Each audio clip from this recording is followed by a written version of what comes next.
মুখ্যমন্ত্রী বিরোধী দলনেতার দায়িত্ব সেটা পালন করে।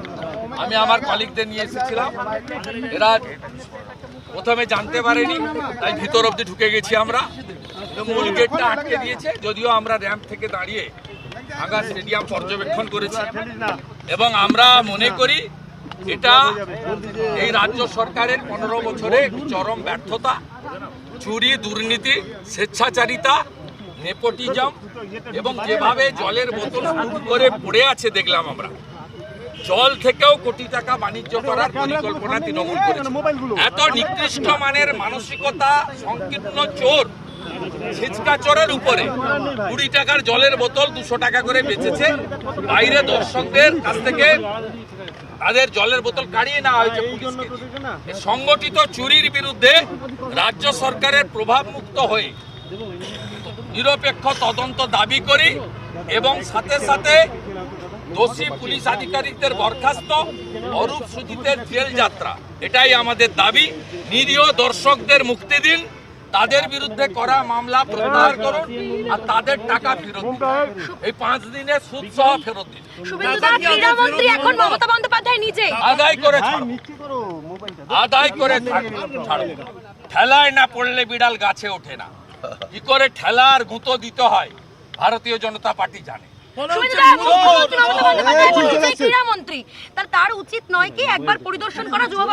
আমরা তো ওয়েট করেছিলাম মুখ্যমন্ত্রী 3 দিনের মধ্যে পরিদর্শন করবেন, করেননি। রাজ্যপাল মহোদয়কে আটকেছেন, আজকে আমাদের আটকালেন। ছি মমতা, ছি ছি, চোর চোর চোর। লজ্জা লজ্জা। আমার ইতিমধ্যে জনস্বার্থের মামলা আছে, অ্যাক্টিং প্রধান বিচারপতি মামলা গ্রহণ করে আগামীকাল রেখেছেন। আমি এই বিষয়ে এখানে বলবো, আমার লয়ারের মাধ্যমে বলবো। আমি অ্যাডিশনাল পিটিশন করব, যেহেতু গভর্নরকেও আটকেছে, আমাকেও আটকেছে। এখন তো সরাসরি যুব ভারতীতে যে ছবি দেখা যাচ্ছে, আপনারা প্রত্যেকে প্রতিবাদ করলেন এবং সেখানে রাজ্য সরকারের যারা এখানে দায়িত্বে রয়েছে তাদেরকে আপনারা বলার পরে গেট খুললো না, এটা কি রাজ্য জানতে পারিনি আমরা আসলে, নইলে এই গেটে আটকে গভর্নর সাহেবকে তো এই গেটে আটকে দিয়েছে। আমরা তো অনেকটা ভিতরে ঢুকে গেছি এবং র্যাম্পের উপরে দাঁড়িয়ে স্টেডিয়াম ভাঙা দিতে গেছি। তো আমরা যেহেতু ল অ্যাবাইড পিপল, আমরা আইন মানা লোক, আমরা এদের অ্যাডমিনিস্ট্রেটিভ অফিস আছে সেখানে বলেছিলাম যে আমরা একটু স্টেডিয়ামের উপরটা উঠে দেখতে চাই। এরা কথা বলা তো দূরের কথা, বন্ধ করে দিয়ে পালিয়েছে। বিজেপি মানুষের পার্টি, মানুষের স্বার্থে থাকবে। 1 লক্ষ যুবক চিট হয়েছে, আন্তর্জাতিক স্তরে বাংলা বাঙালির সম্মান নষ্ট হয়েছে। হায়দ্রাবাদ পারে, দিল্লি পারে, মুম্বাই পারে, আর এই অপদার্থ চোর মমতা পারে না। আফটার অল তো at the end of the day we all are Bangali. আমরা পশ্চিমবঙ্গের মানুষ। পশ্চিমবঙ্গ অ্যাজ এ হোল আজকে লজ্জিত হয়েছে, তার জন্য দায়ী হচ্ছে এই সরকার এবং এদের যে চৌর্যবৃত্তি।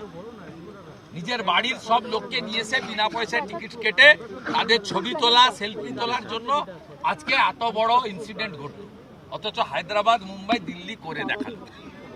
তাই বিজেপি জনগণের পার্টি, জনগণের স্বার্থ হানি হলে, যুবকরা ক্ষতিগ্রস্ত হলে, অর্থনৈতিক দুর্নীতি হলে বিজেপি লাগাতার 5 বছর মাঠে থেকেছে। এই ইস্যুতেও মাঠে ছিল, আছে। মানুষজন বলছেন যে এত হাজার হাজার টাকা তোলা হয়েছে শুধুমাত্র 2026-এর ভোটকে কেন্দ্র করে, কি বলবেন? না, ভোটকে কেন্দ্র করে তো বটেই, এরা টাকা নিয়ে বিদেশে পাচারও করে। এদের দেখবেন, এদের গায়ে জ্বর হলেও বিদেশে চলে যায় চিকিৎসা করা।